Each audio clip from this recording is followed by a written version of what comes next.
Muy buenos días, don Tony Buntkel, director de INACAP. Mucho placer para nosotros que esté aquí acompañándonos, a todas las autoridades y a los emprendedores y a la gente que hoy día nos acompaña. Bueno, un poco explicar qué es lo que estamos haciendo acá y darle la mayor bienvenida a don Peter Gloor. Él es académico del MIT, de uno de los institutos, para la gente que no conoce, digamos. El MIT es una de las universidades más prestigiosas del mundo y que lidera en los temas de tecnología, y Peter se desempeña ahí hace muchos años. Peter es de nacionalidad sueco, y está hace mucho tiempo ya trabajando en MIT. Luego él nos expondrá sus vivencias y de los modelos que él ha llevado a cabo, y en estos modelos exitosos que son muy aplicados a las tecnologías, al cool farming, al cool hunting, que es lo que él llama, que son temas básicamente de cómo conectar toda la red global de la conexión, de la interacción, junto a aplicarlo a los temas que realmente interesan, que son el valor agregado, y es lo que nosotros queremos llevar acá en la región. Vamos a mostrar un video explicativo, porque todo esto se enmarca dentro del Proyecto Red. ¿Y qué es el Proyecto Red? Es una estrategia de innovación que queremos replicar acá en la región para consolidar toda la oferta que hoy día existe, de la oferta pública de que tiene el gobierno en todos los productos de innovación, para darle un sentido lógico a través de una política pública a largo plazo. Por favor, el video.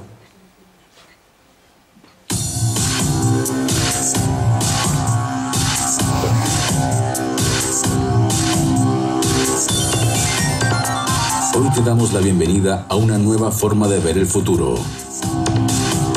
Te invitamos a Proyecto Red, región de O'Higgins.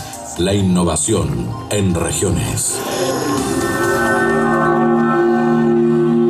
Proyecto Red es una iniciativa consistente en que las regiones diseñen sus estrategias innovadoras, las mejoren y focalicen, descubriendo sus puntos fuertes a fin de lograr un mejor desarrollo de los proyectos de emprendimiento.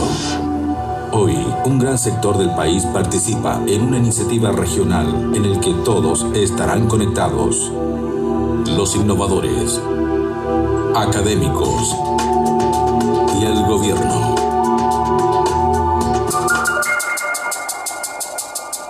La institucionalidad pública y autoridades, todo con el apoyo de la experiencia europea a través de la metodología RIS.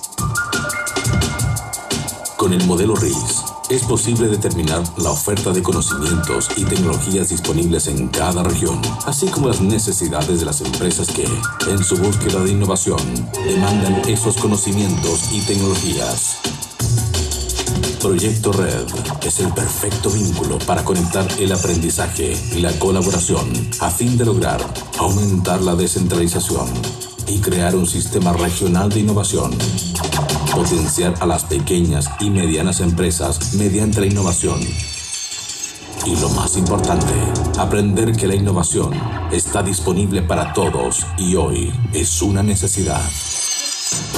Proyecto Red será el medio para que la innovación constante se transforme en mayores recursos, en mejores oportunidades de empleo, en riqueza, en liderazgo y en bienestar. Porque solo cuando conseguimos conectarlo todo en algún lugar de la red, surge lo valioso, la innovación. Bienvenidos a Proyecto Red, región de O'Higgins, conectando la innovación en regiones. Proyecto Red es parte del Programa de Innovación y Competitividad Unión Europea, Chile, coordinada por la Agencia de Cooperación Internacional de Chile, ACSI, y es liderado por la Subsecretaría de Desarrollo Regional Subdere, en asociación con el Ministerio de Economía, Minicom, CONICIT e Innova Chile, y desarrollado por los gobiernos regionales.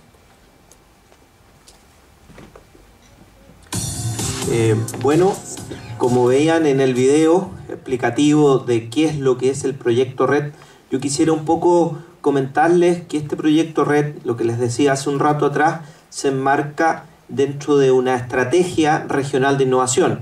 ¿Y qué significa una estrategia regional de innovación? Es algo que nunca se había hecho en Chile y que hoy día se está liderando a través de la Subsecretaría de Desarrollo, que la que todos conocen como Subdere, o la que no todos conocen como Subdere, porque este es un lenguaje que solamente los que estamos en el servicio público quizás dominamos, Esto es el Ministerio Interior, que ha decidido, hoy día se está replicando solo en 7 regiones del país, no están todas las regiones del país con este proyecto red, y es un poco lo que les decía hace un rato, consolidar la oferta pública en un sentido lógico y de largo plazo, que sea transversal a todos los gobiernos y en definitiva dejar un antes y un después, pero con los temas de innovación. Me explico. Es decir, generamos hoy día 2012 una estrategia, una política pública con un diagnóstico, que es un diagnóstico que acá en la región de O'Higgins ya se hizo a través de una consultora internacional, lo hizo la consultora Fundesit, que es una consultora española con vínculos en Portugal y en Francia, en donde ellos básicamente, ¿qué nos dijeron? Nos dijeron lo que nosotros como gobierno y sospechábamos, digamos, pero lo necesitábamos plasmar en números y a través de un trabajo serio que no se había hecho tampoco, no teníamos ese documento o esa elaboración de diagnóstico para poder plasmarlo. Y lo que nos dijeron es lo que, como hemos conversado, lo que sospechábamos, que la región de O'Higgins es una región con un déficit altamente en capital humano. Si bien es cierto, tenemos un capital humano de mucho valor, con un talento regional que puede existir y es muy bueno, pero ese talento emigra a Santiago o a otras regiones. Lo mismo pasa en temas de medicina, lo mismo ocurre en temas de fuentes laborales, que son muy limitadas. Por lo tanto, los ejes estratégicos que se van a potenciar y que se hace un cruce con nuestro plan O'Higgins, que es nuestro plan maestro, nuestro master plan, por así decirlo, desde el gobierno central, es que se priorizaron las actividades agrícolas como una potencia agroalimentaria que hoy día como región somos, pero queremos seguir mucho más porque entendemos que para ser una región exportadora o un país exportador en temas de materia agrícola, no solamente basta con tener un buen número de exportaciones, sino que hay que hacer todo un trabajo integral y es por eso que nuestro foco en la potencia agroalimentaria está dentro de nuestra estrategia regional. Otro punto muy importante que los decía recién es el capital humano. Se va a invertir en capital humano, pero con elementos innovadores. Y un tercer elemento es el turismo, como otra industria, una industria sin chimeneas, como lo llaman algunos, es una industria que genera valor, que genera trabajo, y la región de O'Higgins también creemos que tenemos un potencial tremendo para dar un golpe a lo que es la industria del turismo. Como dato, solamente el 2.7% de las colocaciones, por así decirlo, de las visitas que se generan de extranjeros a nivel nacional, solo el 2.7% visita la región de O'Higgins. Por lo tanto, como meta en lo que va del presidente Piñera, nos hemos propuesto que duplicar una meta realizable, duplicar ese número del 2.7% de visitas que lleguen a la región de O'Higgins. Por eso tenemos agricultura, capital humano y turismo. Son los ejes estratégicos de este gobierno y también se enmarcan dentro de esta política regional de innovación para generar un antes y un después en la región de O'Higgins. Estos son proyectos evidentemente no de un año ni de dos. Obviamente tenemos que tratar de entregar resultados en estos poco tiempo, pero son políticas públicas de largo aliento. Estamos hablando periodos, horizontes de mucho más tiempo para en donde se puedan ver resultados. Bueno, yo nada más, sino que eso era explicar lo que era la estrategia regional de innovación y en qué se contextualiza este proyecto red hoy día con la Universidad Católica a través de Emprende UC y un programa específico que tiene la Universidad Católica que se llama You Future, en donde están trayendo académicos del más alto nivel para justamente hablar de estos temas, hablar de innovación. Hoy día se habla tanto de innovación y es un concepto que mucha gente por ahí nos dice, pero ¿qué es innovación? ¿Qué estamos haciendo? Me tienen un poco cansado con el tema de innovación, pero vamos a seguir hablando. Nosotros estamos convencidos que si queremos alcanzar el desarrollo en el poco tiempo, alcanzar los anhelados $20.000 o $25.000 per cápita que según las mediciones extranjeras califican a un país como un país de desarrollo, no basta solamente con el número de ingresos, sino que también entendemos que un desarrollo integral. Y para entender la innovación, para entender el emprendimiento, tenemos que generar una cultura de la innovación, y no es fácil. Y por eso vamos a seguir hablando del emprendimiento este año y la innovación, y el próximo año se ha declarado el año de la innovación, porque son estos conceptos y estas herramientas que está demostrado en el mundo que los que nos generan valor, nos generan trabajo y nos dan un salto exponencial a la frontera de producción, digamos, que hoy día puede estar limitada, y nos hace abrir un poco la mente para encontrar nuevas alternativas de negocio. Y es en ese sentido que la Universidad Católica, con este programa de Future, está trayendo estos académicos de primera línea. Para mí realmente es un honor tener hoy día a Peter Grohl acá, que ayer estuvimos en Santa Cruz y ha estado desde el domingo que está acá en la región, fue en su vuela, ha recorrido mucho, su segunda vez en Chile, para hablar simplemente de estos temas, innovar y cómo innovar, y enseñarnos un poco y explicar a través de su experiencia cómo lo han hecho los países desarrollados y hace no mucho tiempo, digamos, y que son cosas que pueden ser realizables. Por eso, Peter, bienvenido, y lo invito a la exponencia de Peter. Muy encantado de estar aquí. I'm really happy to be here, and what I would like to do in the next hour or so is tell you how you can be either a happy loser or an unhappy winner. And of course, what we all would like to be is happy winners. And the question is, how can we get there?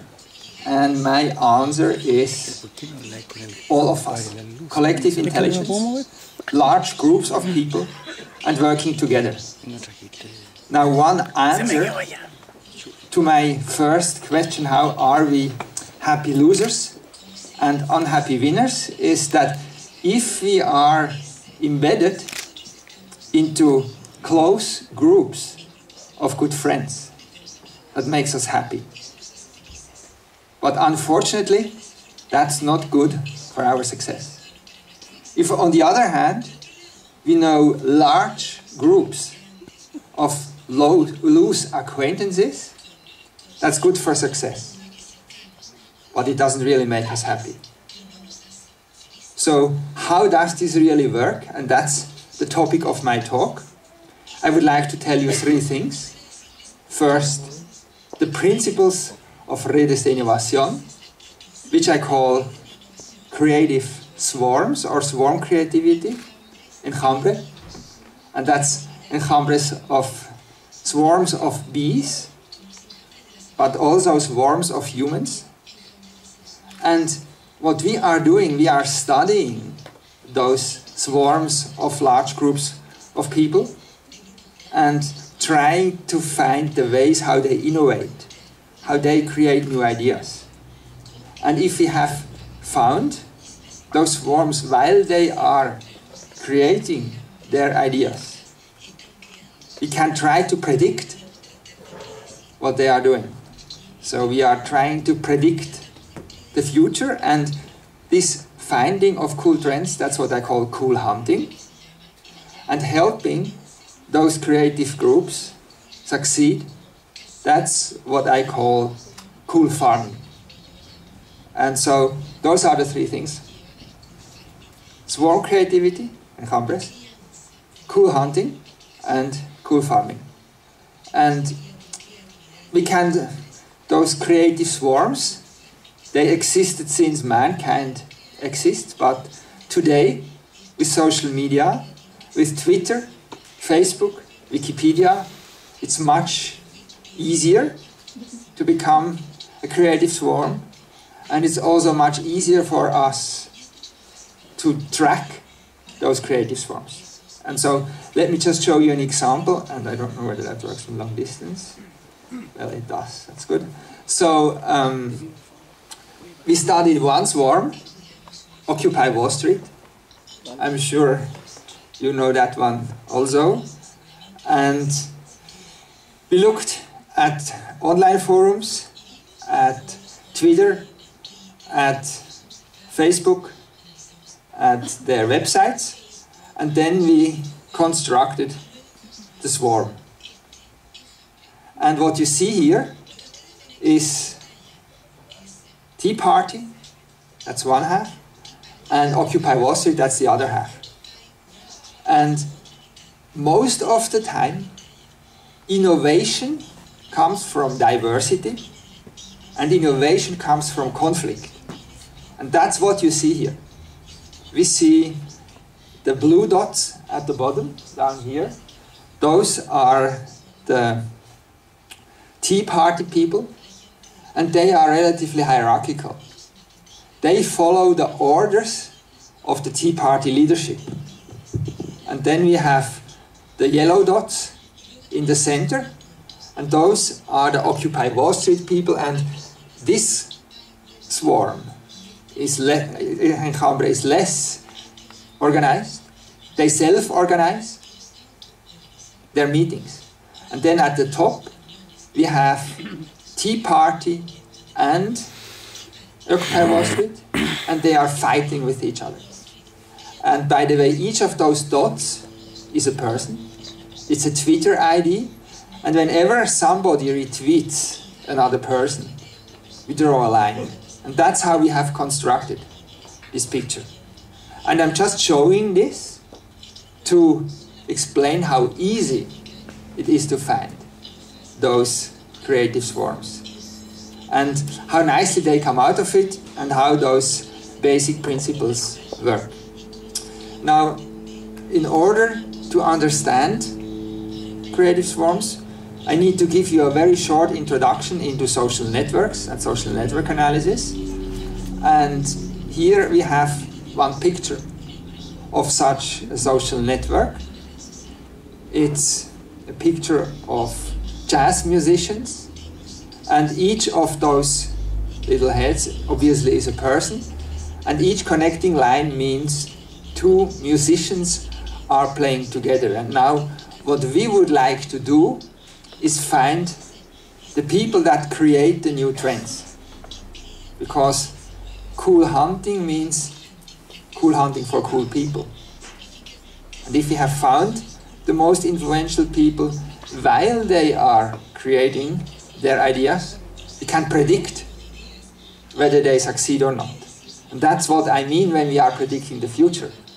And I will show you some examples where we have been able to look up to 6 years into the future. Most of the time, we can only look 1 day into the future. And actually, we are not really looking into the future. We are just looking at what people are saying and doing today, and then hopefully figuring out whether they are actually doing tomorrow what they are saying today. And sometimes that works, and sometimes it doesn't. It works, for example, for politics. Most of the time when you say, I will be voting for Barack Obama, you will be doing so. Now, some things will not work. We can never predict whether there will be an earthquake, not with our method. We can only predict whether people think there will be an earthquake. And we definitively cannot predict whether Chile will win the soccer championship, because unfortunately this doesn't depend from about 12 million Chileans or 14 million Chileans. It depends on the 11 people playing football. And we can only predict swarms, large groups of people, and not individual people. We can predict whether Chileans think that you might win the world championship. And this is pretty hard, because 14 million people have to read what 11 players will be doing. And it turns out, if you filter the collective mind the right way, you can actually predict with higher than randomness. But the chances that you are right, unfortunately, are not 90%. They are only like 52 or 53%. So it's slightly better than random, but it's not as great as for other things. And in general, what we do, we find those most influential people, the Julia Laurents, Steve Colemans, and Wayne Shorters. And we do that by two criteria: numbers of friends and importance of friends. And let me give you an example from my own life. Long time ago, I grew up in a little village in the countryside in Switzerland.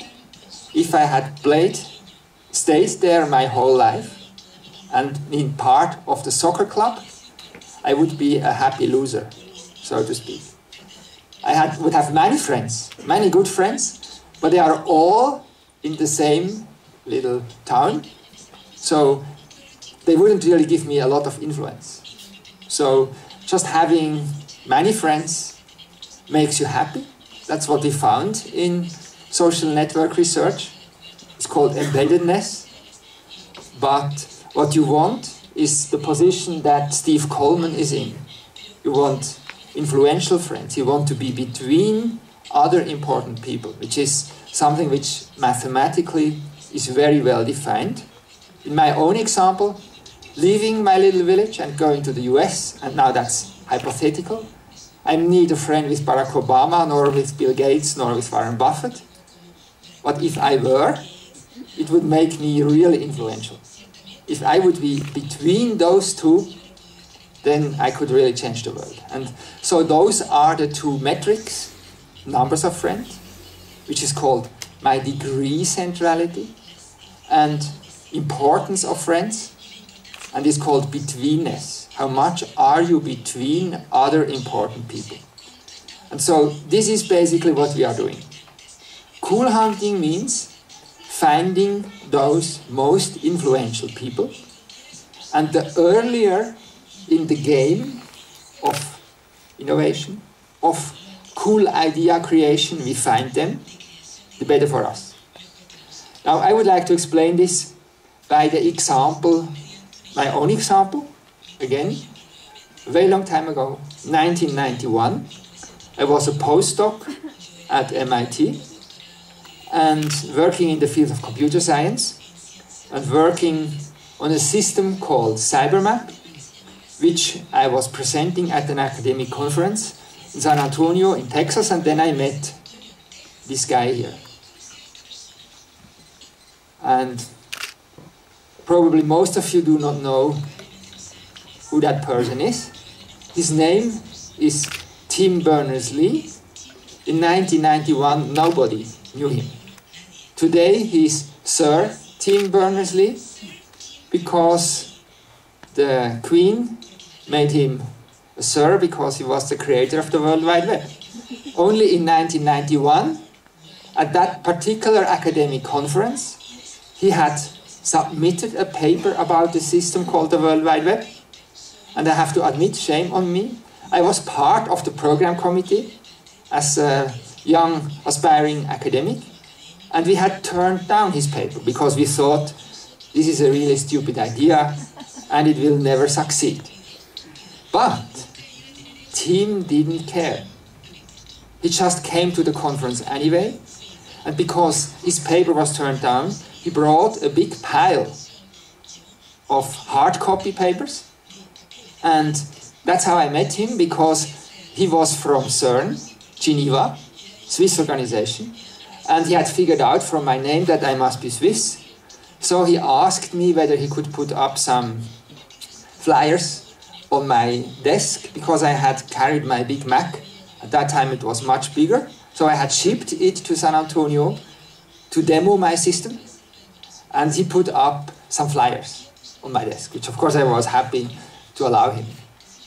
And then he even organized a special session to recruit some people, and that's what those truly creative people do. They try to get a little group of like-minded people, what I call the COIN, the Collaborative Innovation Network, to work with them as equals and turn their crazy idea into a product. And that's what Tim did. He got postdocs and graduate students. He tried to recruit me, but I thought I had better things to do. And I thought that this stupid system would never succeed. But Tim didn't care. They started building HTML and the first version of the web. And my boss at that time, David Clark, he was the head of the Internet Engineering Task Force. So he had been developing things like email and the underlying protocols of the web. And he invited him to come to MIT. Only he didn't really give him an office. He only gave him a desk in the hallway and a very old clunky computer. But Tim didn't care, because Tim had figured out that it was much better to be a little fish in a big pond than a big fish in a little pond. Because that way he was using the brand of MIT to reach out and spread his idea to others and get a bigger group of people. In his case, it was the World Wide Web Consortium, leveraging MIT and getting industrial sponsors. And they organized the first conference 2 years later in Geneva at CERN. And at that time, I wanted to go because now it was cool. But I was too late. The conference was heavily oversubscribed. I had registered like 2 or 3 days before, so they didn't let me in. So that's how those crazy ideas that are the carriers of innovation, how they emerge. You have, in the case of the web, in the end, some people that popularized the idea. In the case of the web, that was Mark Andreessen, who created a browser called Mosaic, who became Netscape, and then it was unstoppable. And that's how swarm creativity works. This four-step process, from the creator with the crazy idea, who gets a little group of people, that's Redes de Innovación, the COIN, the Collaborative Innovation Network. Normally it's somewhere between 3 and 15. And together, as equals, they build the system. They recruit friends and family, and that's a few hundred people. They try out the product. They give feedback. Some of them join the COIN. Others recruit the interest network, the thousands of people, and then the innovation suddenly is there for everybody. Creator, COIN, learning network, interest network. And then change the world. Now, what I found is that all disruptive innovation is like that. Whether it's the Internet Engineering Task Force, David Clark and many others, Anton Cerf, for example, who now works for Google, the World Wide Web, I already spoke about. Another great example is Linux. Just out of curiosity, who knows Linux? I'm impressed. So, quite tech experienced group here. Linus Torvalds, in about the same time frame, 1991, he was sitting in his bedroom, very small bedroom, in Finland, and writing this operating system, which is the competitor of Windows and of the Apple operating system. And then he sent out an email. I just created a little system. It's nothing special. Feel free to take it, but please, if you make any changes, send them back to me, and I will integrate them for everybody to share. The key word is share. He was sharing basically everything that he did, and in a sense, Tim Berners-Lee was amazing, but Linus Torvalds is even more amazing. At least Tim, he got $1,000 to come to San Antonio and sell his system. Linus had nothing, only email in his bedroom. But it was enough because he was sharing his product from the beginning. And the parallel, it's about the same time it started, 1991, and it took about 2-3 years to take off. Is really striking.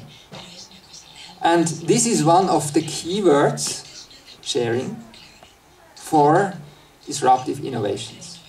Sharing with your creative swarms. And here we have another example, Lego Mindstorms. This another product from the MIT Media Lab. It's basically, I take it, Legos are quite popular here also. Mindstorms, who knows Lego Mindstorms? Not so many, only if you have really tech crazy children or you are a big geek yourself, then you use them, programmable Lego bricks. They are great to build your own robots.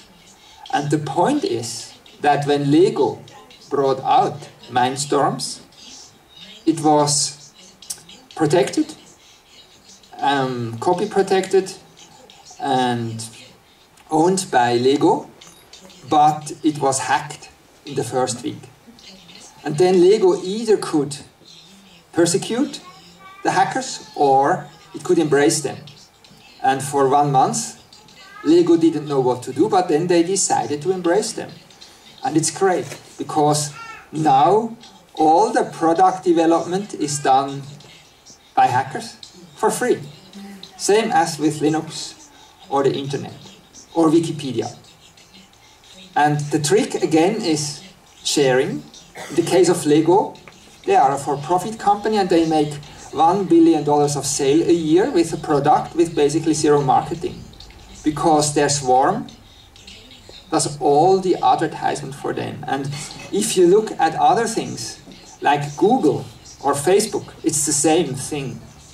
They give basically away 99% of their product, and they make a lot of money just with the remaining 1%. They only keep the information who is searching for what, where. And that information is so valuable that merchants are paying 36 billion or so a year for getting the banner, the AdSense ad at the right position on the search screen shown. Same with Facebook. We get Facebook to use for free, and Mark Zuckerberg is now 15 billion or so, really rich guy, by keeping our information, of course, and then serving it up as targeted ads to his customers.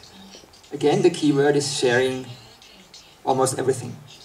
In the case, even in the case of Wikipedia, they do not really share 100%. They keep the servers, the operation of the servers by themselves, but the way how they run it is very transparent. And there are even things like writing stories. The Twilight series, for example, I'm sure you have seen the movies. They have been written by Stephanie Meyer, but she has a very close interaction with her readership.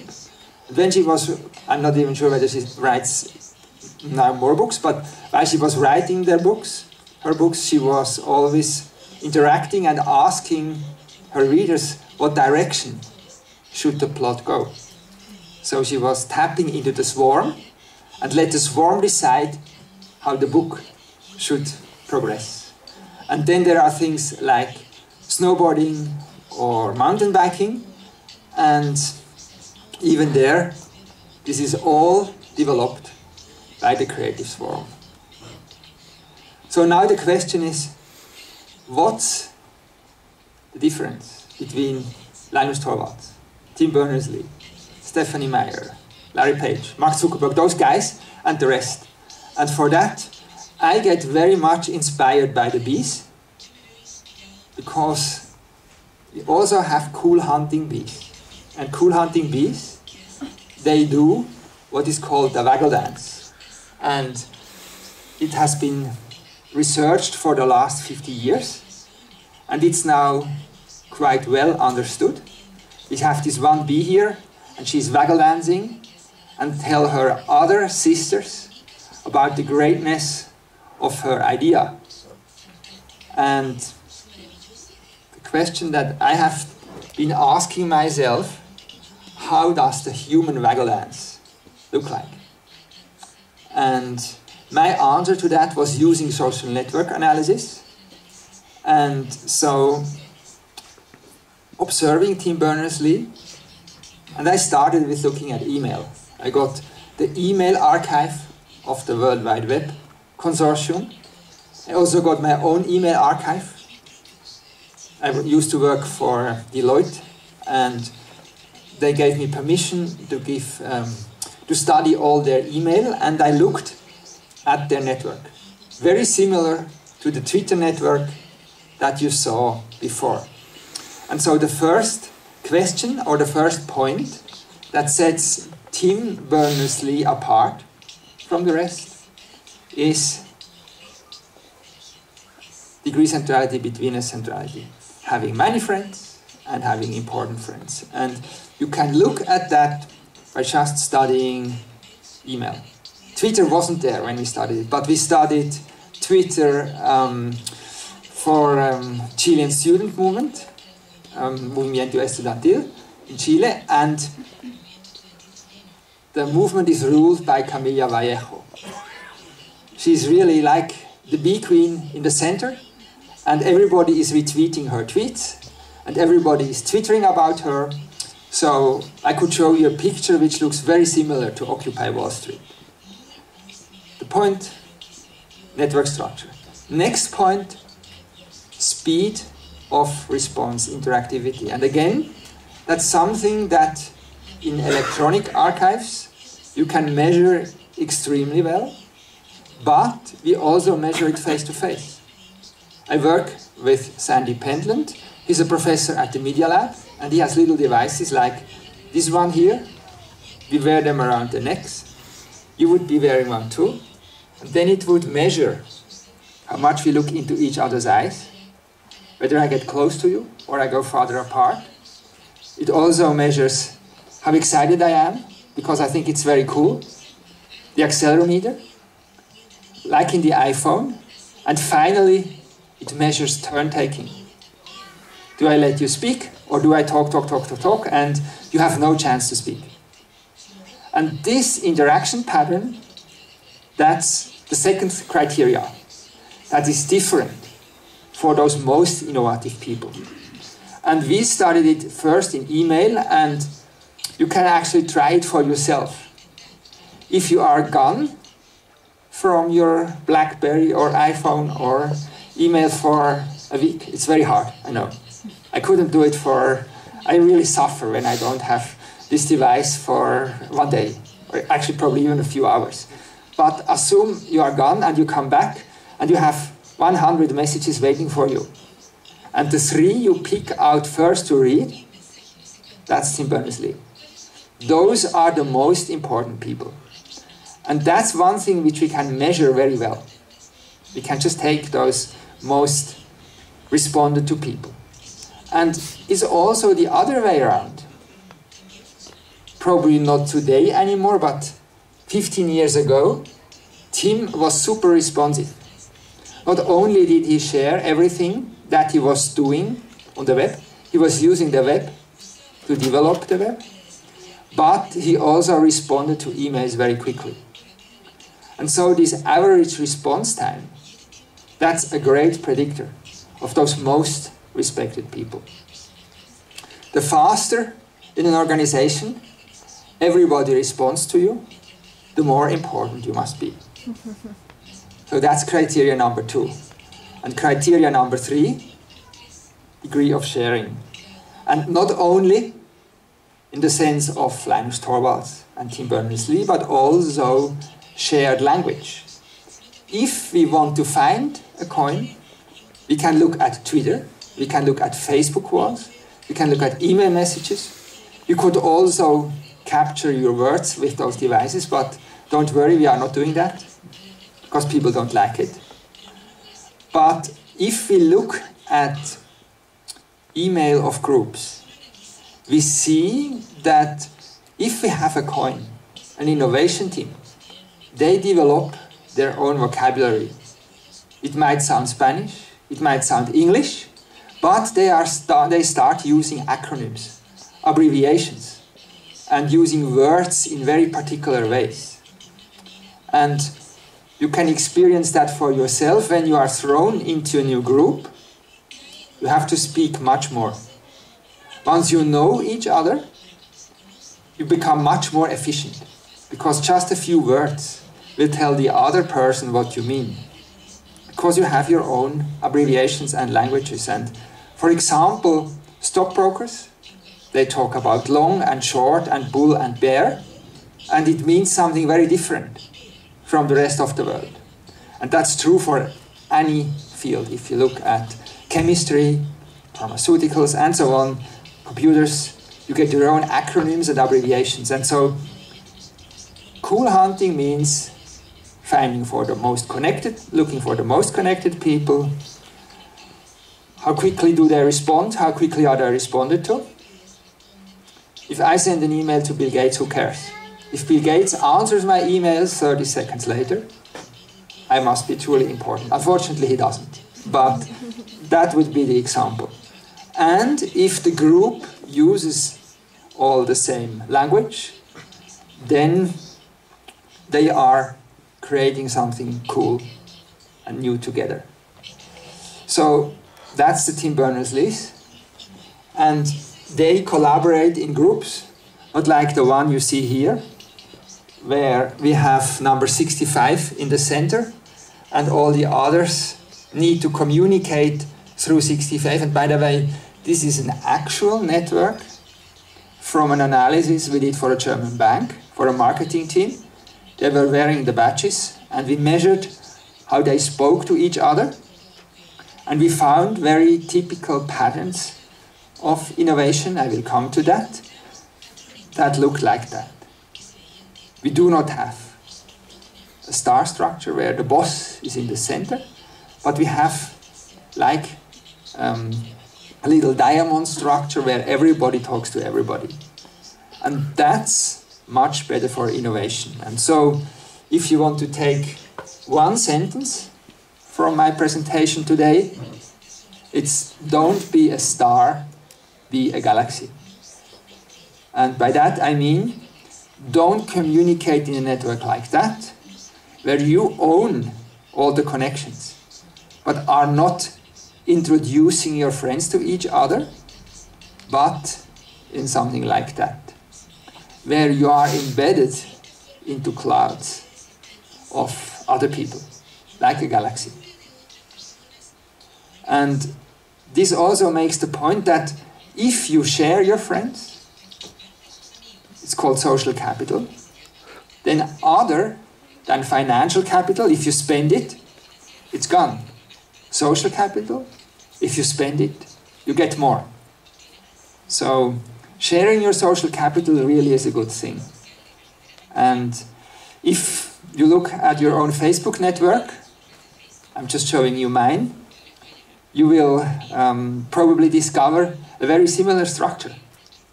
I would bet that most of you are huge galaxies. And probably all your Facebook networks, and this is really culture specific, I would expect that it's much bigger than mine.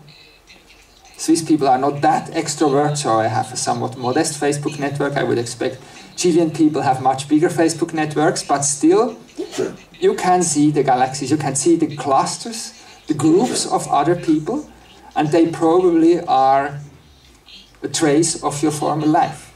You have your high school friends, you have your university friends, you have your firefighter association friends, you might have, perhaps, if you're lucky and your kids make you your Facebook friends, a few of your kids' friends in there, but really you can trace the galaxies, the groups you are embedded in.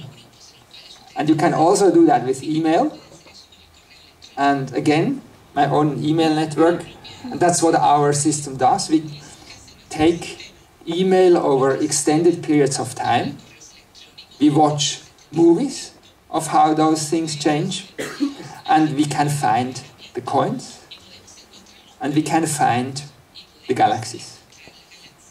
And this is one way of measuring the innovation capabilities, and it's also a way of increasing your innovation capabilities, because you might discover, whether you are an unhappy successful person or a happy loser, meaning you are embedded into a close-knit group, or you have very loose groups scattered around you, and then you can increase your happiness a little bit by brokering more connections among your friends, using your social capital to grow your own galaxy.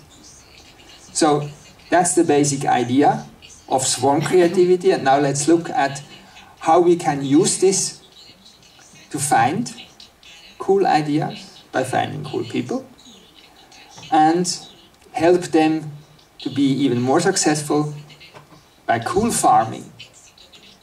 Instead of farming agricultural products or I don't know what wine, we can farm ideas. So first about cool hunting. And the first question that we need to answer when we talk about cool hunting: what is cool and what is hot? And the point is, it's not the same. And the picture that you see here makes the point that you need both. We have the hot things, and the hot things attract our eyes. We can just not look there. But if we look very closely, we also see the cool thing. Now you might not see it because it's too far away, but there is actually a dog driving the car. But you would never see that because all of you look at the girl. And that's the principle of marketing. That's how Steve Jobs is selling his Apple products. You have the hot stuff that attracts your eyeballs, but the sustainable. Having us wanting to own a Mac and an iPod and an iPad and an iPhone, it's cool.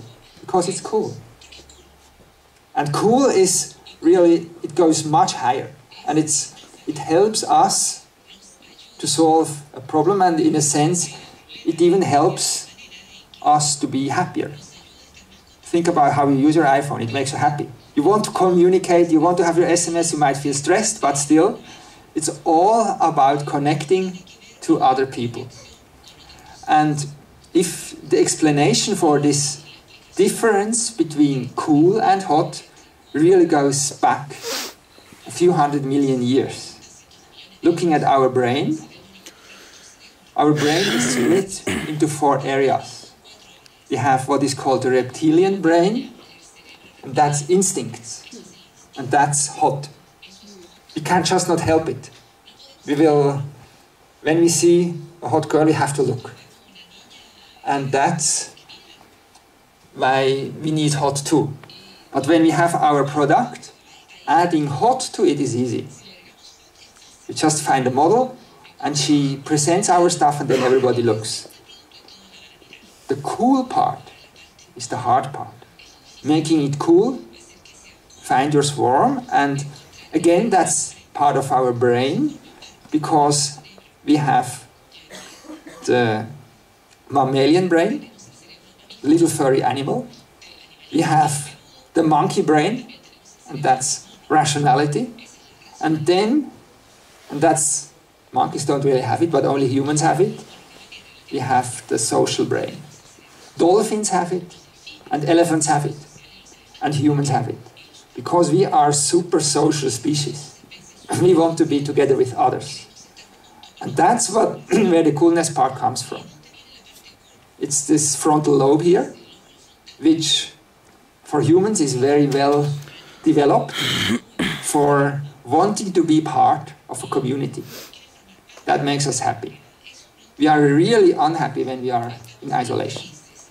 There are famous experiments of children, unfortunate experiments like the orphan homes in Romania. If you have lonely kids, they will just not grow. We really need to be together with others, and that's where the coolness aspect comes from. And that's why the iPhone is cool, because it helps us in a really easy, painless way to connect with others. So that's the one part, cool and hot. And the other part of cool hunting is that not all the big groups of people are the same. And I discovered that when I was cool hunting for a restaurant in Paris, where on the first day, I was there with my children about 4 or 5 years ago, we ended up here, which is Montmartre. That's the place where all the tourists go. You just follow the crowd. So that's what the crowd gives you. It's expensive food and it's not particularly good food. So the wisdom of the crowd and the madness of the crowd, they are very close together. So the next day, we ended up here by asking the expert. And the expert, in this case, being tourists in Paris, the concierge in the hotel. And the food was better, the price was high, and tourists were many. So that's what the expert gives you. And the problem with experts, they get the kickback. They are paid to give you the expertise, so they have a hidden incentive. The concierge really did not send us to his favorite restaurant. He sent us to the restaurant where he got the most money from because he was sending people there. And he was sending everybody there. And I used to be a consultant before, where I was giving professional advice. And you know that the reason or the main goal of a consultant in a project is to get the next project. So I'm not really giving the best advice, I'm giving the advice that generates me more work. So experts always have a hidden incentive. But if you know that, you can filter for it and then it still works. In the case of the restaurant, the third day, we followed the swarm in Cambre. And in that case, that means local Paris people. And we got by far the best food at by far the lowest price. We were able to figure out who the Paris people were by trying to look at their clothes, if they were very elegantly dressed women and they were speaking very quick French, then probably they were local. And so following them, we found a very good restaurant at a very cheap price. And cool hunting means finding the swarm. And we have built a software system that does this. It takes Twitter, that's the crowd. It takes blogs, frequently that's the experts. It takes Wikipedia, that's the swarm or the experts, and it takes online forum, that's for sure the swarm. And it looks what people are saying, for example, about elections, about movies, about the best drinks, about growing wine, and so on. And then we will find the next big thing. We once did a project finding innovation for airplane toilets. Our customer was one of the big airplane manufacturers. There aren't too many of them. We are not supposed to mention the name. And we found the Plumbers Forum. And it was amazing. The plumbers were talking about how to fix toilet seats and how to make the flush better. So that's the swarm. And they were giving us the answer of how to build better airplane toilets. So you can find the swarm at the most amazing places. Now I would like to share some other stories of cool hunting structured by cool hunting on the global level, where we look at Twitter, Wikipedia, blogs. The organizational level, where we look at email inside companies. And the face-to-face interpersonal level, where we use the sociometric badges to measure face-to-face interaction. And on each of those levels, we had some great lessons for ourselves of how to be more creative and how to find the next big thing. So let's start by looking at some of those global examples. The first one was when we studied 100 software startups in Israel in 1996. And at that time, there was no Twitter, Facebook, Wikipedia, and so on. So we had to ask them directly, with whom of your competitors do you speak? So a PhD student had interviews with the CEO of the startup and collected the social network. And then in 2004 we checked which of those 100 companies was still around. It turns out 42 had gone bankrupt in the meantime, and we wanted to know whether the networking behavior in 1998 would predict survival in 2004. So we could look 6 years into the future. And the answer is yes, it does. And the best criteria was willingness to work with us. The more they had been willing to answer our questions, the higher the chance for survival, which of course is good for you because you are interested in academic work. And I always like to tell that story to our sponsors. Just working with academic research is good for your long-time survival. But we also found that the more they were speaking with their competitors in 1998, the higher the chance to be still around in 2004. So the lesson is, talk to your competitors. Like Silicon Valley, where people share a lot, and not like the defense industry where everything is secret. And in this case, we also found, and that was even more amazing, that the non-surviving CEOs spoke with other CEOs. They spoke with other non-surviving CEOs.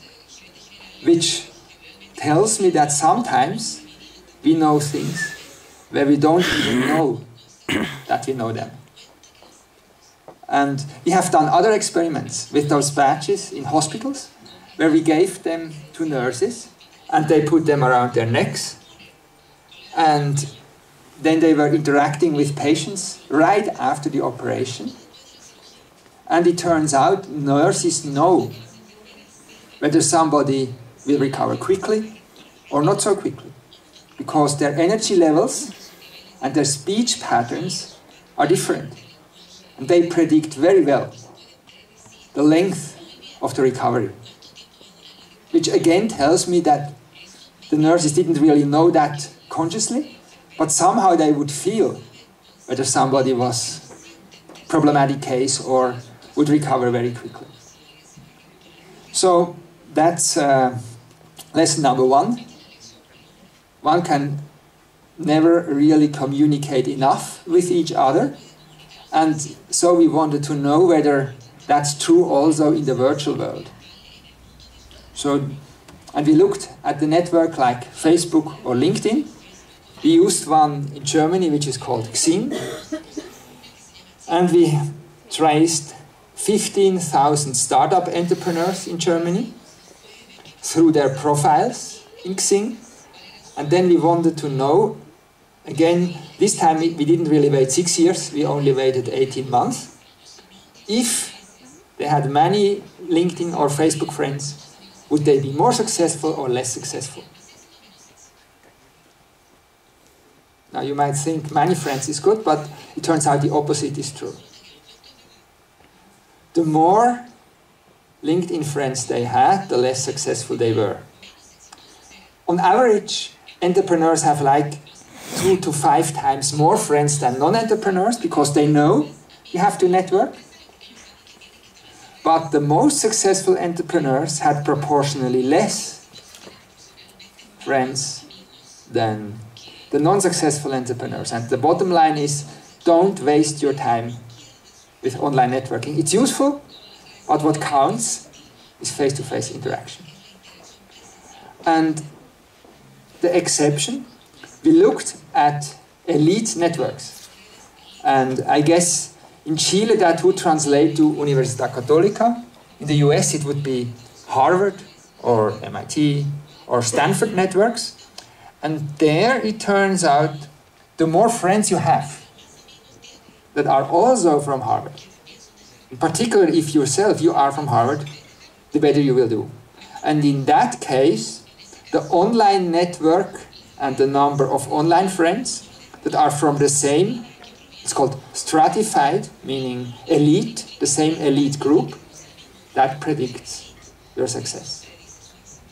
As far as the rest of your friends goes there, it doesn't really matter so much. I think the bottom line here, don't waste your time with online networking. And if you network, choose your friends very well. What we found, by the way, having many bankers and many lawyers was good for business success. You might think that's obvious, but at least we could show that. The more of your online friends are bankers and lawyers, the more successful you are. So we also used this to predict Oscars, for example, or how much money a movie would be making by looking at the Internet Movie Database and looking at the most important people in the Internet Movie Database, which is the swarm. Those are not famous people, but they are movie fanatics. And they talk a lot about Pirates of the Caribbean or The Departed or Snakes on a Plane, which, by the way, was a very bad movie. It was spoken about a lot, but only by nobodies. Pirates of the Caribbean was spoken about a lot by really influential people. And so it made much more money. And we could predict that up to 90% accurate, about 3 weeks ahead. We also could predict Oscars. That was an assignment we got from Swiss TV. We had a recording in December, and the Oscars were in March, and so we had to predict, looking at Internet Movie Database and what people were saying, and we were right for the Best Picture Oscars and for the Best Director Oscars, and we were wrong for Best Actors. Because the love life of George Clooney and Brad Pitt and Julia Roberts and Angelina Jolie messes up the discussion. People are not talking about whether Clooney will win an Oscar, they are talking about whether Clooney splits up with his girlfriend. And it seems that's not true for directors. They have a more steady love life, and it's certainly not true for Best Picture. You just talk about the movie and then it's about whether the movie will win the Oscar or not. And that's again an example that cool hunting does not always work. You need to know what you are doing. I always say it's both art and science. The science is very hardcore math. The art means read the swarm. Know what your bees are doing. But if you know what they are doing, you can even predict stock trends. In this case, we found enjambre for renewable energy stocks. That's a very small area of stocks where only fanatic people invest. And so what we found, we could predict 1 or 2 days into the future by filtering Twitter for words like solar panels, Copenhagen, carbon offset, and so on. And that would predict. We tried the same with gold price. It doesn't work. Because it's the crowd. It's everybody. And they are messing up the signal. It used to be, 4 years ago, just looking at hope, fear, and worry on Twitter would predict Nasdaq the next day and Dow Jones at 90% accuracy. But that was before Justin Bieber and before Lady Gaga. And now, when people talk about hope, fear and worry, chances are they aren't speaking about the economy. They are talking about whether Justin Bieber likes them or not. And so now this doesn't work anymore. The wisdom of the crowd has turned into the madness of the crowd. But we can still use it to predict some things, like in this case, it was predicting the stock price of Goldman Sachs based on an article that the former Wall Street banker wrote in a Wall Street journal. And then I think the article came out on Sunday or early Monday in London, and then the stock price went down, and those things you can still trace very well. We can also look at company networks, and it turns out if you get the online social network, just the linking structure, how company names are mentioned and linked on New York Times or El Mercurio or any of those high-level newspapers, that correlates very well with the market capitalization and the profits. And it even turns out blogs are good, Twitter is fine, and Wikipedia is best. So the more the Wikipedians link those company names, the higher the chances that the company will go up. So then that's really the swarm. Wikipedians are good also for the economy. I just compared the number of active Wikipedians per country with credit default swap rate and corruption index. And active Wikipedians means people editing the Wikipedia. And by the way, in Chile, Wikipedia is very popular because we looked at the Spanish Wikipedia, and it turns out Michelle Bachelet is by far the most central person in the Spanish Wikipedia. And while she seems to be a very popular president, I don't think that Chile is so big compared to, say, Argentina or Mexico or Spain, that she should be so central. And the explanation for me was that Chileans like to edit Wikipedia. And then, of course, they will edit to their own people. Camila Vallejo, she is very central also, I find. So, but the inside is, the more active Wikipedians you have, the lower the interest rate is that your country has to pay to borrow money on the market, and the lower is your corruption, which I found quite interesting. So that's some of the results from cool hunting on the global level. Now let's look at some cool hunting on the organizational level, and one example where we looked at creativity and productivity was programmers developing a programmer tool called Eclipse, which is an open source developer tool. And we looked at their communication structure through their email, and we measured their productivity by the speed in which they were fixing problems, and the creativity by the speed in which they were adding new features to the software. And it turns out you can be either productive or creative, but not both. It's negatively correlated. If you are very productive, you are not creative. If you are very creative, you are not productive. Which of course is sort of sad. And that's of course one of our projects, trying to get teams that are both creative and productive. And the point is that the pattern of creativity, that's the one that you see here, it goes back and forth between star and galaxy. You have a star pattern, you have one person that has a creative idea, and she pushes it out to all the others. And then you get the galaxy pattern. Everybody talks to everybody, and then some other person comes, pushes it out, and it even turns out the more the leaders rotate. So the more the temporal star is not the same, but they change their roles, the more creative is the team. If on the other hand you have a steady pattern, like the one here, always star or always galaxy, then you are productive, but not particularly creative. Steady patterns, humans don't like change. Most of them are good for productivity and bad for creativity.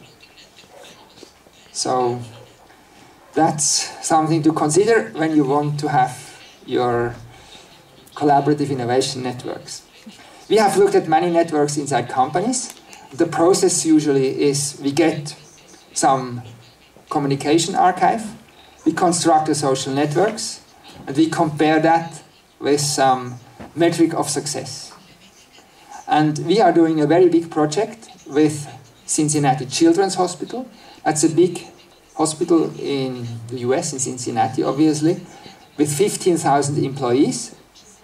And we measure the 4-step process I have been hired there to help them create coins, to do cool farming, to make their researchers more productive.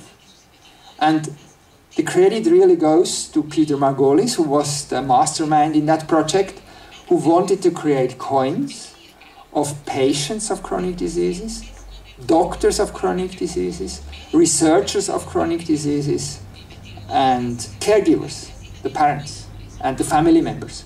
And getting all 4 of them to work together as one single coin to innovate, which is very different, because normally you have the doctors, and the doctors are the gods, and the patients are somewhere here, the doctors are somewhere here, and they are not really collaborating as equals. And so the first thing they did, the patients are telling the researchers what they have to do.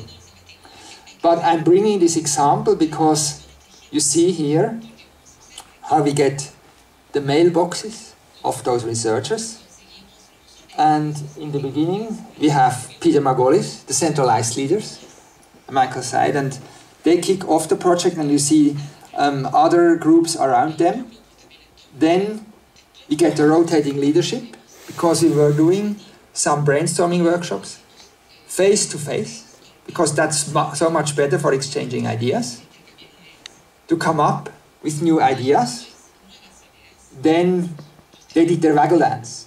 They sent out many emails inviting other people to share their ideas, and in the end you see how new ideas are being born. New coins.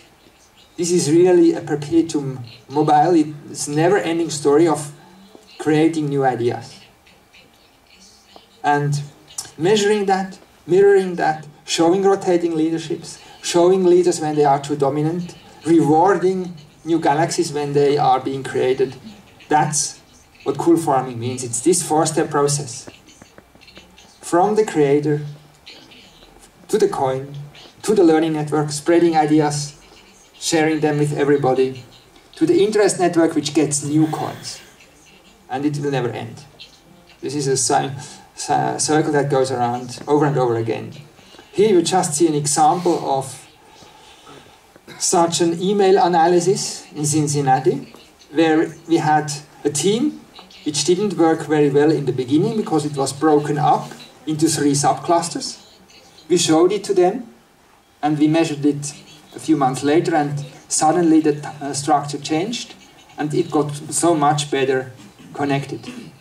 We also looked in that case at the sentiment, and what we found out, it's good to be positive. It's bad to be negative.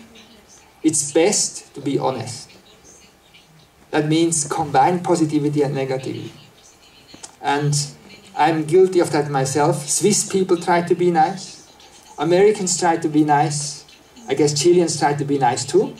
There are other cultures. The Finnish, the Dutch, they are brutally honest. They tell you when they don't like something. Or the Israeli have a similar habit. And in the beginning it's really hard.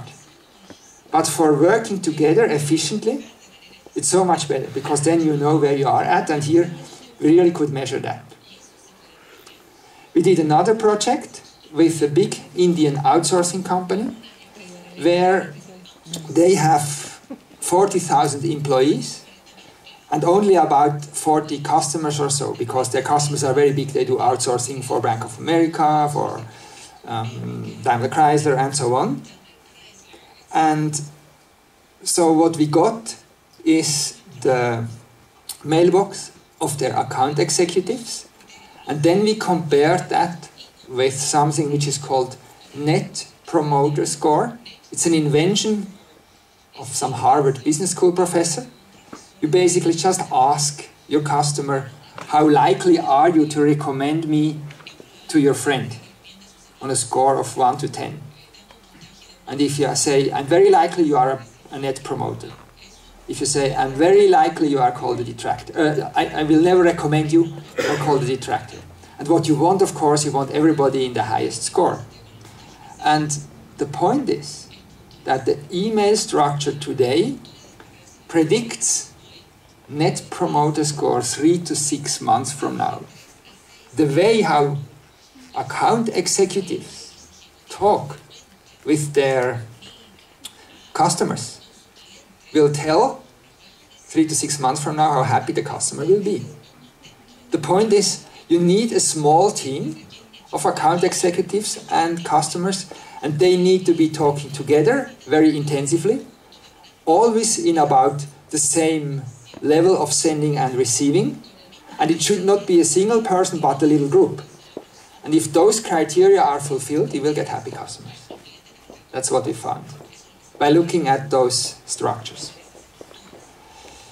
We also looked at entrepreneurship networks in a business hub, in an incubator in Boston called Swissnex, and we measured whether certain people were good in promoting entrepreneurs. And it turns out, if you are my LinkedIn friend, that's good for your business.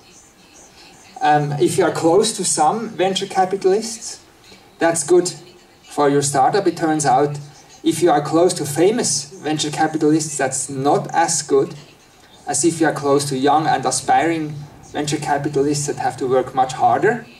And so they are better in spotting, they are better cool hunters, because they have to work very hard and discover new and aspiring talent before the big ones come.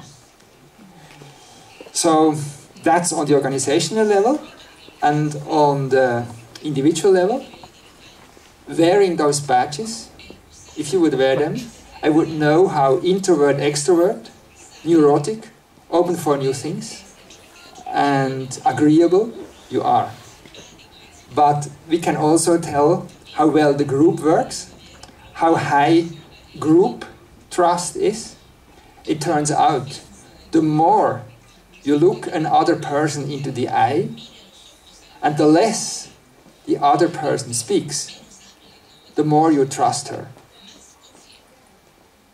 Which is probably against Chilean culture, where you like to talk quite a lot. But the point is, it's always calibrated by culture. And we have Japanese culture where people say basically nothing, they just sit there. But you can always adjust that. And we also did some experiments with jazz musicians. And what we found there is, the more they are in flow, and flow looks like that.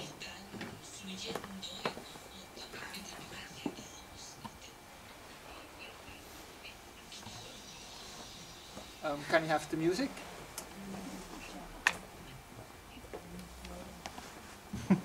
Can you get sound somehow from...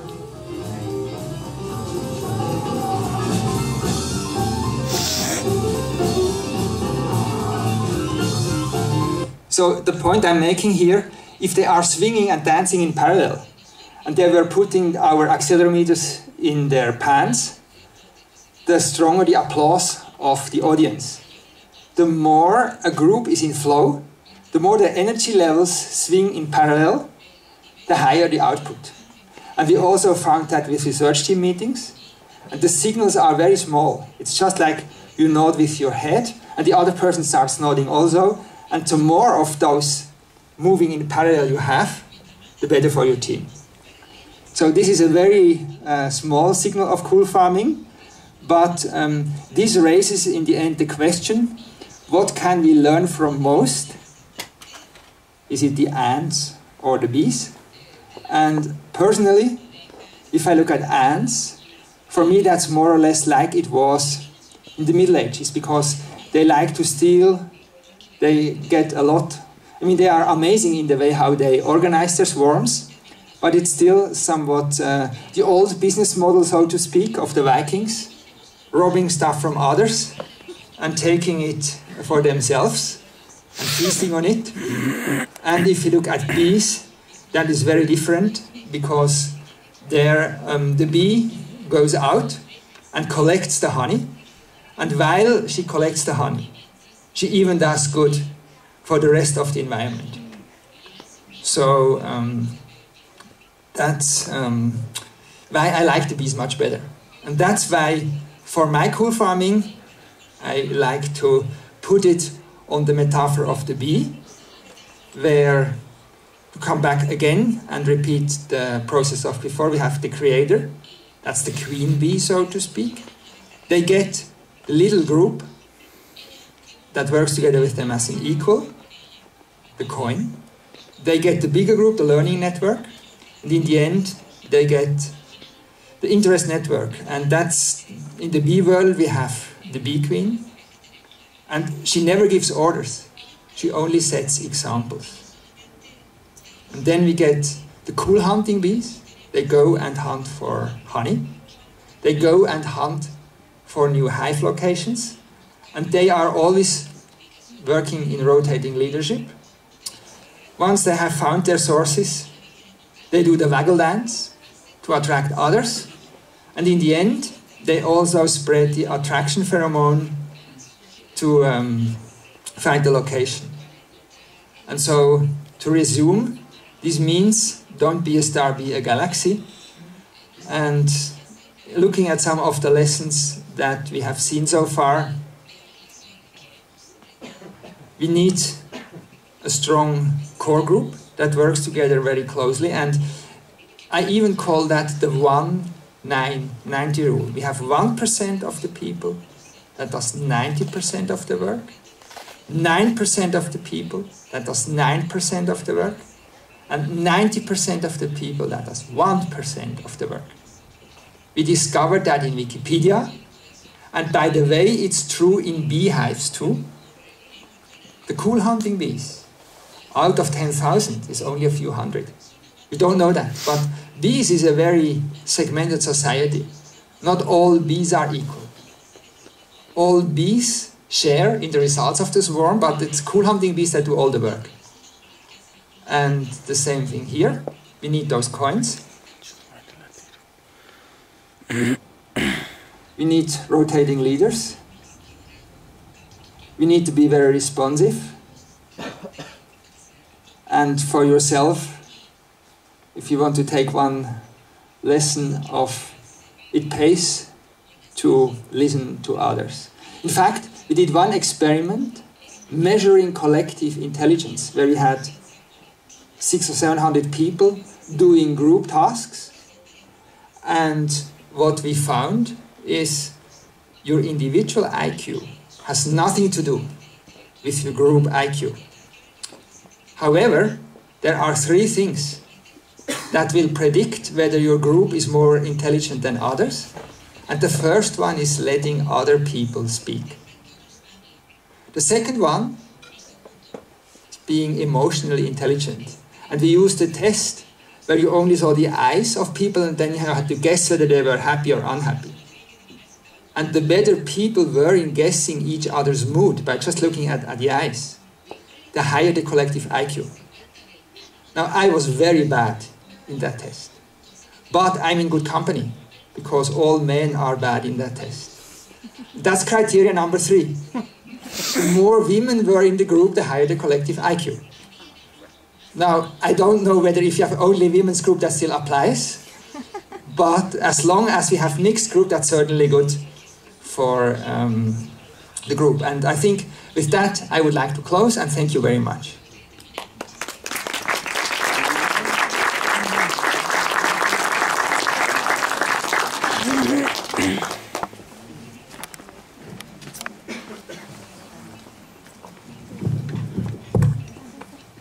Quienes deseen hacer preguntas a Peter Gloor, pueden ser también en español, nos va a ayudar alguna de las traductoras para hacerle la pregunta.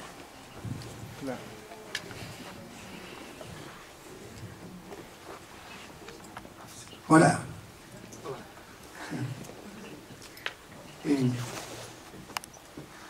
Según está claro el análisis de lo que ocurre en la región de O'Higgins, el diagnóstico. ¿Sí? Que es claro el diagnóstico de lo que ocurre en la región de O'Higgins. Bad. Me gustaría saber cómo es la visión, cómo es su visión respecto a the big fish, the coin, and the local culture. ¿Dónde está el match? Where is the match? Yes. Okay? Okay, great question. And I think with Twitter and Facebook, we have a great opportunity to still be a big fish in a smaller pond in La Región and reach a global audience. But on the other hand, it really depends whether you want to change the world or not. And if you want to be the next Facebook, you probably still have no choice than going to Stanford. And if you want to be the leading wine producer, you probably have to reach out globally. So the point is, and that's another of the things that has been found, the happy local and the unhappy global. You have to have a certain level of pain, almost, of conflict, to reach out, to be the little fish in the big pond, initially to spread your ideas to a wide audience. But that said, I think today with the global networks you have a great opportunity of, if you get those local incubators, and on Sunday I met with your Intendiente and he was speaking about ideas he had for creating such organizations here. They can help you while staying here to connect into the global network. I think that's the big vision. Sí, pero, va. Sí, Pero. Okay. Pero existe poco liderazgo, pocas abejas, few bees, queen bee, few queen bees. Culturalmente nos cuesta compartir. It's difficult to share by culture. ¿No? Y el talento se va a otras regiones. And talents migrates to different regions. Yes. No, this is a very good point, in that company of like-minded people still matters. And that's why I like the idea of having a big innovation center at Universidad Católica, because, and if I look at the US, everybody is trying to replicate Silicon Valley. However, there is only still Silicon Valley. Why? Because you want to be among other crazy bees, among other queen bees. That's the reason why Mark Zuckerberg, now I love Boston and I think there is great opportunity there also, but to do your internet startup there is just one place on the world, and that's the Silicon Valley. And so in that sense I think you can be here, but if you want to have the queen bees, you still will need to go to the global beehive or to Santiago and draw your talent here, because the queen bees are all a little bit crazy. On the other hand, we all want to be among people ourselves, and the chance to find other crazy people is just much bigger if you have the big pool, whether it's Santiago, New York or San Francisco. I was also asked yesterday, how can we nurture, how can we breed new creators? And the answer is, you cannot, because you basically have that in you and you want to do those sort of things.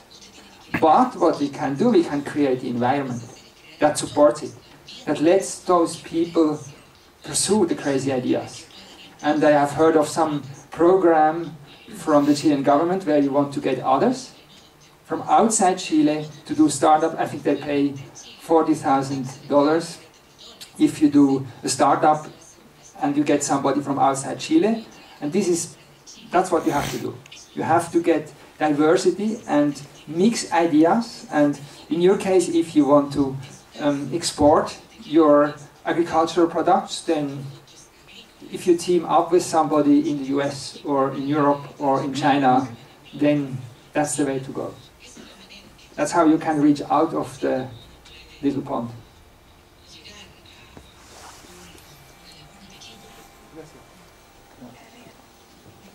Buenas tardes. Buenos días también. Yo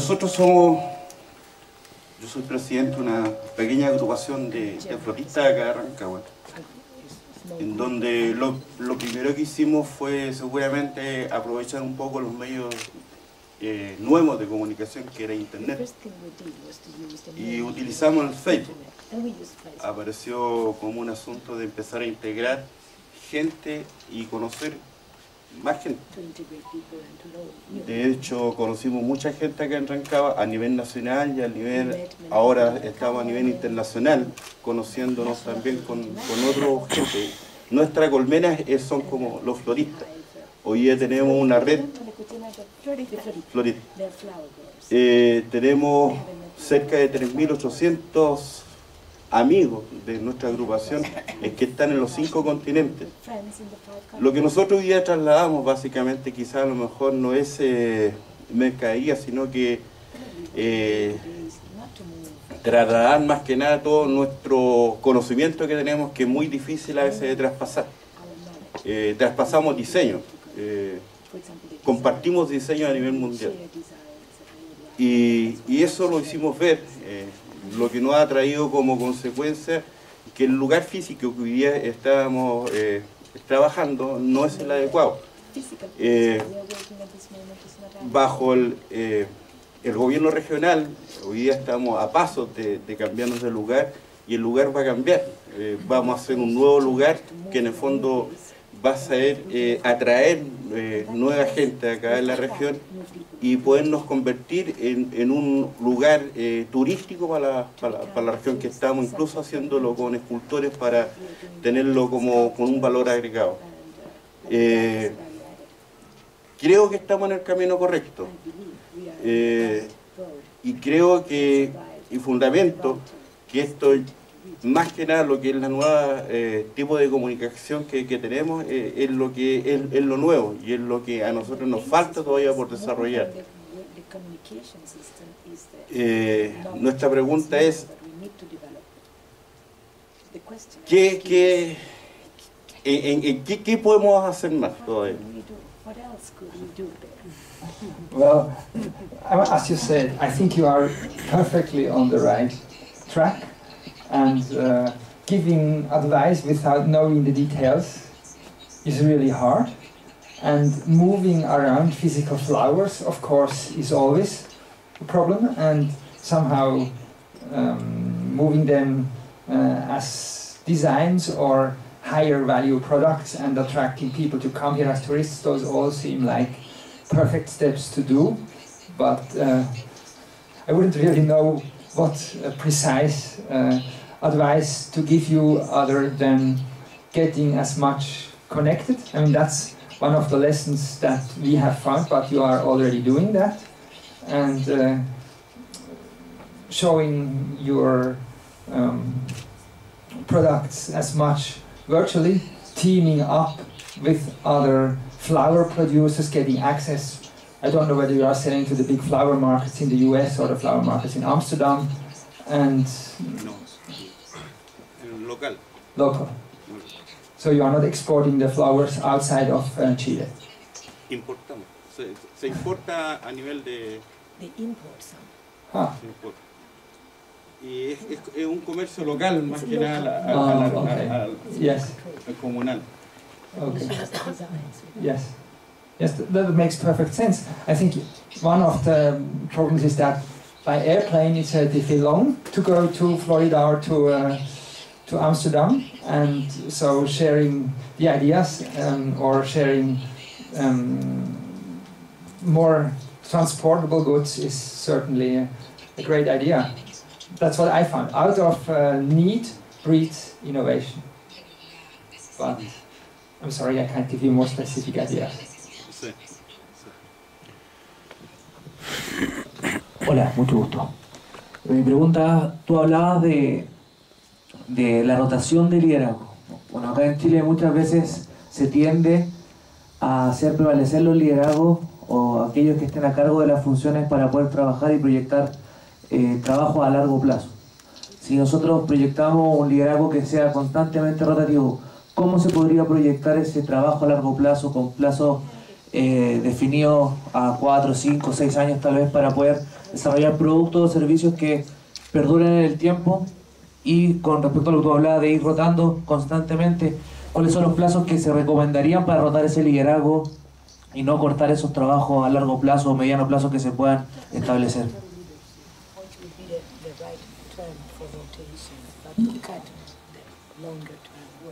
I think there is no right term. It very much depends on the task.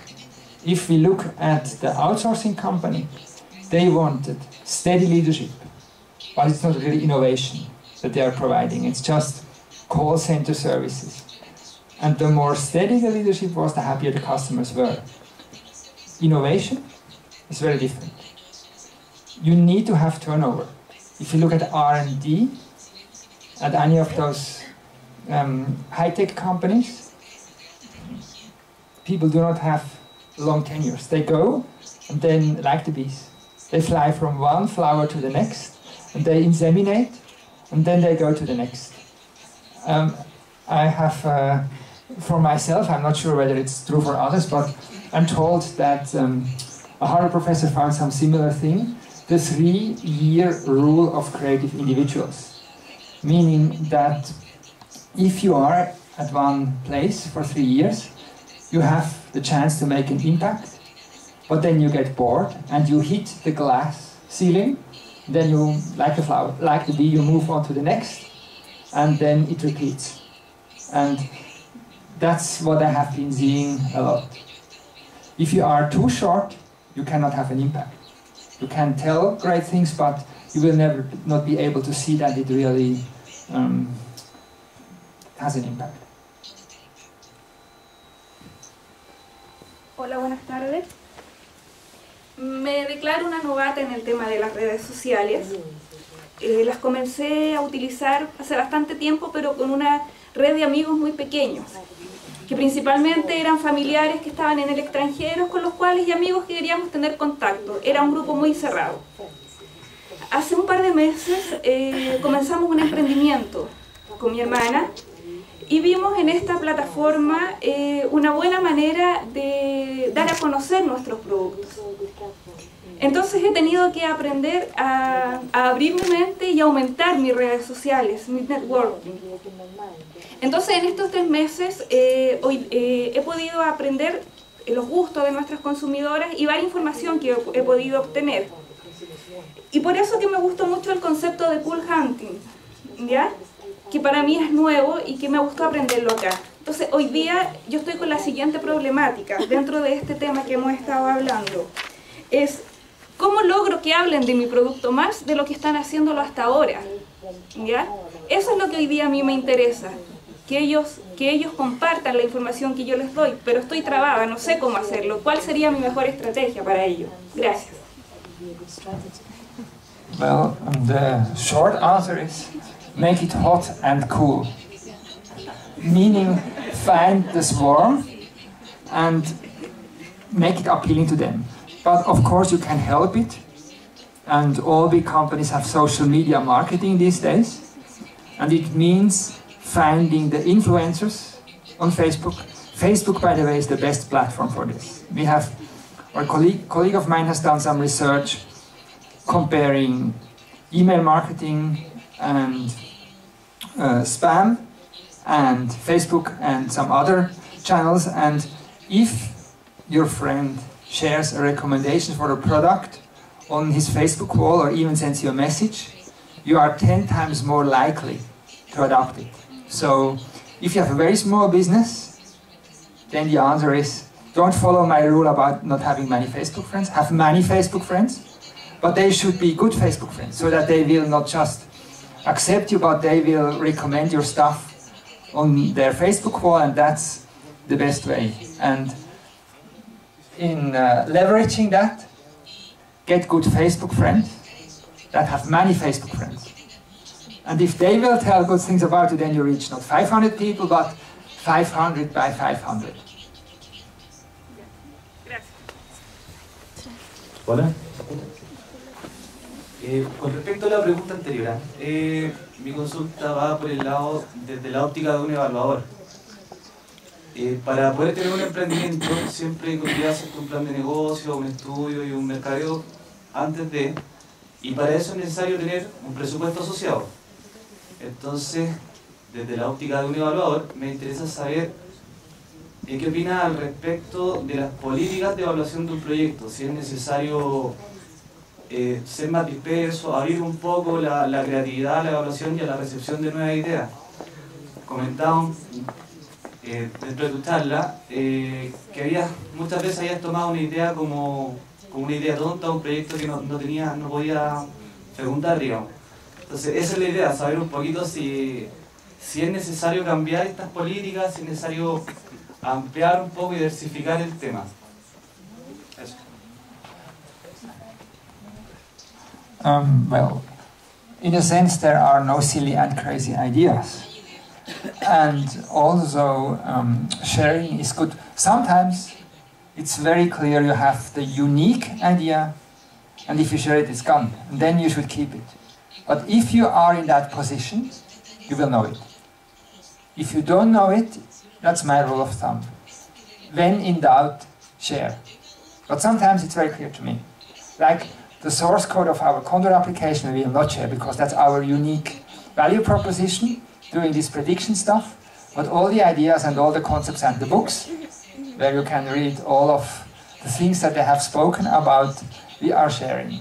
And so, I don't really have a specific recommendation, but the wider you spread your ideas and the more open you are, I think the better it will be.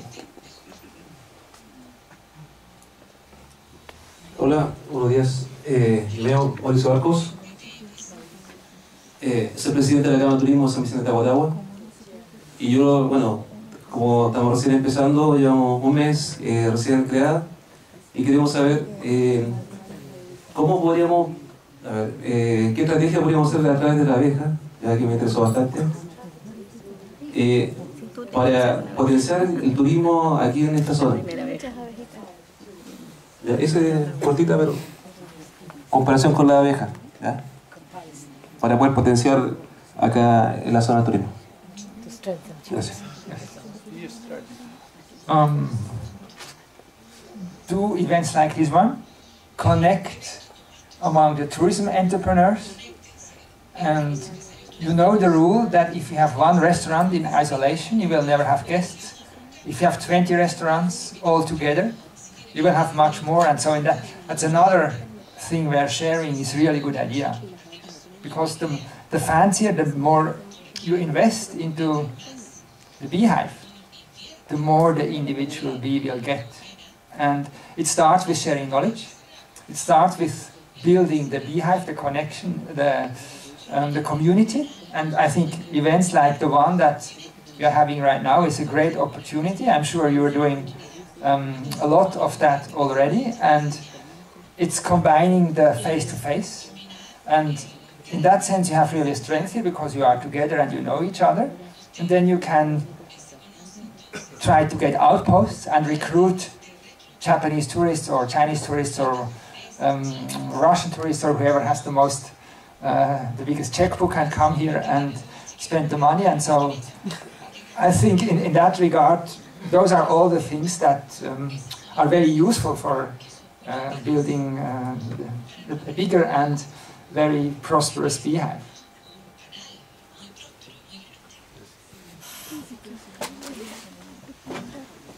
A ver, yo creo que mi inquietud no es tanto una pregunta, sino una reflexión.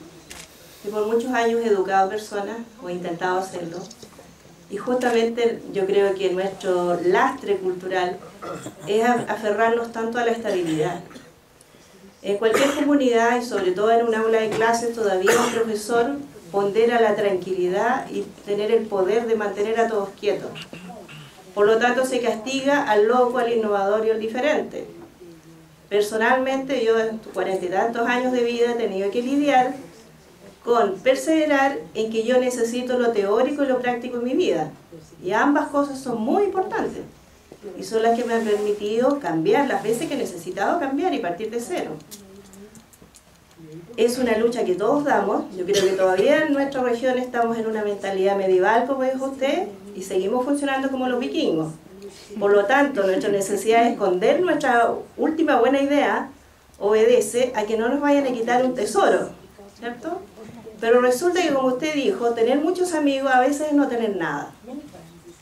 Por lo tanto, nuestra aparente riqueza está ante nuestros ojos. No somos ricos, somos muy pobres, en términos de lo que el mercado mide hoy. La globalización puede ser un premio, pero también puede ser un castigo. La apertura de mente yo creo que es nuestra tarea al debe. Y en ese caso yo creo que muchos de nuestros líderes están muchos siglos atrás. Qué bueno que usted haya venido, ojalá hubiese habido más audiencia de personas con los ojos más abiertos aún, que se anticipen, porque nosotros, como dijo usted, sobre todo las mujeres, somos las abejas de nuestra casa. Somos las que tenemos que dar el modelo y no hacerlo todo, no agotar nuestras energías. Nosotros somos los modelos de nuestros hijos. Si queremos acabar con el machismo, que es un tema que nosotros hemos ayudado a construir, porque no teníamos un lugar y lo hacíamos a partir de nuestros hijos varones, es que podríamos tener una posibilidad, alguna posibilidad, en lo que sea que queramos aprender. Gracias. Yes, that was a very long, very well taken comment. And extremely right, very correct, I guess. I think it also illustrates the happy losers and unhappy winners approach. And if we are in a small country, far away, we all like to be happy losers, meaning change is punished. If you are willing to stick your neck out, they chop it off. And so, changing that, and I think it's changing now. That's one of the things, and I see that also in like little countries like Sweden or Korea, where they have to survive against very big cultures surrounding them, and then they stick together. But innovation is not really rewarded; it's more punished. But I think the awareness and the willingness to do that is now is really emerging right now, and in that sense, I think it was a very good comment, and thank you for making it. ¿Una más? Ya. Una más. Una más. Hola, mi nombre es Angélica Gutiérrez. Nosotros venimos de una pequeña comuna que se llama Coltauco. Trabajamos con mujeres para buscarle oportunidades laborales. Y quisiera saber, dado la experiencia y los ejemplos que dio, ¿cómo toman, usted habló de empresas donde implementaron la investigación, cómo toma la gente que vive esta experiencia? ¿Cómo la instauran? ¿Cómo la plantean para que les sea útil tanto a ustedes como investigadores como a ellos como organización?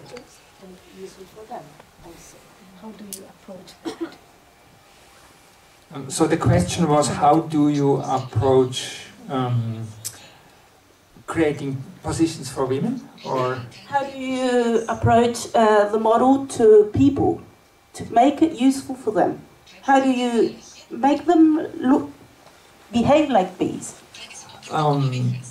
Great question, and very simple answer.